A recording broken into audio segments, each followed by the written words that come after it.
rava manda jesosy misandrata manda rava jesosy misandrata andy avy ato mitarika any ako ao amin'ny fikambiana ampara mamaky ny baiboly faly miarabantsika rehetra amin'ny anaran'i jesosy andaontsika androany resaka momba ny fanoloran-tena teny anankinantsika an'izany fampahirizana raisika androan'izany ao amin'ny romanina toko fahinana andiny fatelombefolo ary aza manolotra ny momba ny tenanareo amin'ny ota ho fiadiany tsy fahamarinana fa atolory ny tenanareo an'andriamanitra toy ny efa maty nefa velona ary ny momba ny tenanareo ho fiadiany fahamarinana ho an'andriamanitra. Mahafinaritra io Andriamanitra antsika io ry namako a. Namorona antsika izy, namorona antsika Andriamanitra. Ary raha namorona na sy namorona anao Andriamanitra dia izao manana tanjona, manana planina manokana ho an'ny fiainanao Andriamanitra. Inona moa mampiasa ilay voambolanao hoe namorona satria izao. Inona moa ny antony namorona ny olona anankiray zavatra? Satria misy filana, satria misy osika hoe besoin anankiray dia namorona ny zavatra iny izy, hanamorahana ny zavatra na hanaovana zavatra anankiray. Dia izay ihany koa ilay Andriamanitrantsika. Raha namorona ny olona anankiray dia misy ilay antsointsika hoe fomba fampiasa na hoe notice na hoe mode d'emploi. Dia tsika indraindray rehefa mandray an'iny dia ohatrany hoe mandray ilay fitaovana, vidy fitaovantsika dia mampiasa satria mieritreretsika hoe efa haiko io, efa haiko io. Fa raha tena tiantsika marina ny ampiasa ny zavatra anankiray amin'ny tena fomba sy tena hoe ny lan'ny mpamorona anazy ampiasana anazy dia mila vakiantsika ireny mode d'emploi ireny.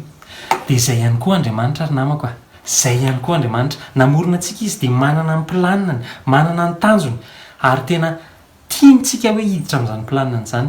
Fa ny tena marina koa dia izao hoe tsika ve mieritreritra hoe raha ohatra ka hoe ny olona namorona ny antsy dia izy nieritreritra hoe irakoto na irabe ndray andro any andeha hamono olona amin'iny antsy iny? Tsy nieritreritra an'izany izy. Izay ihany koa Andriamanitra raha namorona antsika izy dia manana tanjona tsara, manana planina tonga lafatra ho anao sy ho anahy.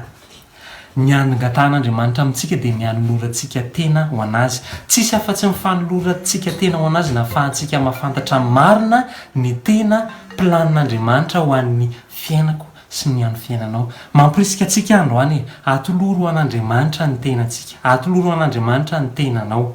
Dia andaontsika hiaraka, andaontsika hanavao ny fanoloran-tenantsika. Amin'ny fahafolo ny fotoanantsika hiara hika, hiara hideran'Andriamanitra. Na hivavaka ianao, na hivoaka eo an-davarangana eo tokotany hideran'Andriamanitra, andrava manitsika. Manda rava Jesosy misandrata. Manda rava Jesosy misandrata.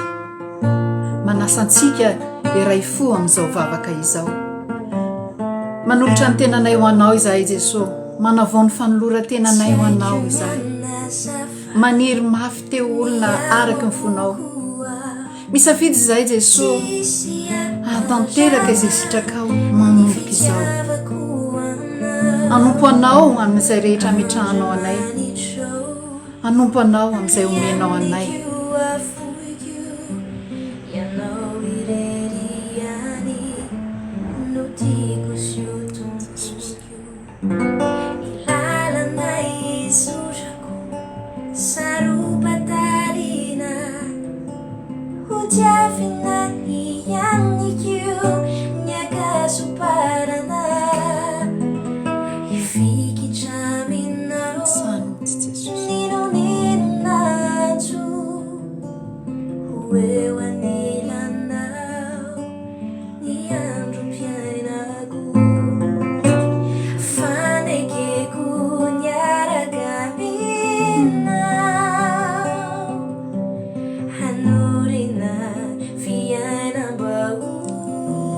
Mandreny ao amponay anao Jesosy.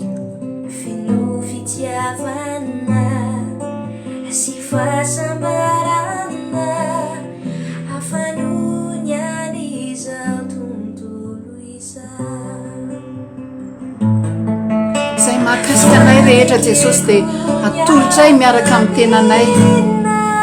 Manolo teny izahay ho fitaovana amonjena ny hafa mbola tsy ao ambalanao. Manolo teny izahay ho fitaovana amonjena ny firenenay. Raisinay ny hery avy aminao ahatotosanay izany rehetra izany. Amen.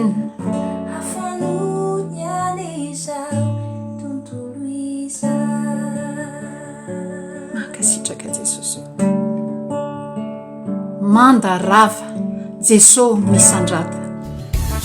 rava manda jesosy misandrata ripiny kristianina dia iaraka iray fo hibebaka sy andravany manda ny fahavalo ary anandratra ny jesosy kristy tontsika miomana ary fotoana manokana iarahantsika ninoninona fiangonana misy ianao misy mahafolo aprily 24 amin'ny 7 ora madagasikara rava manda jesosy misandrata zoma 10 avril amin'ny 7 any amin'izay misy ianao manakora fa omeny tompo anareo ny tanàna josoatoko fahenandiny fahenambiny folo azandratsika miaraka ny feontsika naiza le faso anakoako na eo ambaravarakely na eo andavarangana misy anao rava manda jesosy misandrata malagasy petra mifanatre